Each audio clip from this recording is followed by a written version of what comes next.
Gandhigram police સ્ટેશનમાં ધર્મેશ વિઠલાણી છે, એક વેપારી છે, રેડીમેડ કપડાનો ધંધો કરે છે. તેમને બીએનએસ કલમ 316(5) 54 મુજબની ફરિયાદ આપેલી છે. તેમાં હકીકત એવી છે કે શબ્બીર કાસમાણી છે, અગાઉ તેમના ત્યાં કામ કરતા હતા અને એમના ભાગીદાર છે આસિફ લાખાણી. તો એ બંને વ્યક્તિઓએ એમને લાલચ આપેલી કે આપણે ડ્રાયફ્રૂટનો ધંધો કર્યો તો તેમાં પ્રોફિટ સારો થયો છે, જેથી આ બાબતે ધર્મેશભાઈ અજય ગીલાને એમને પ્રોફિટ સારો મળશે એ લાલચે 40 લાખ જેટલું ઇન્વેસ્ટમેન્ટ કરેલું અને આ સામેવાળાએ છે થોડા થોડા ચેકો આપેલા.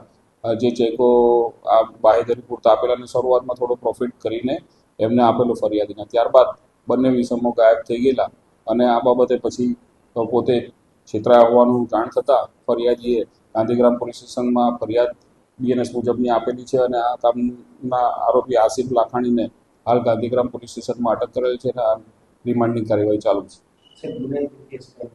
બંને આરોપી વિરુદ્ધ ગુનાહિત ઇતિહાસ શારીરિક ગુનાઓના બાબતમાં છે, શરીર સંબંધી ગુનાઓ છે.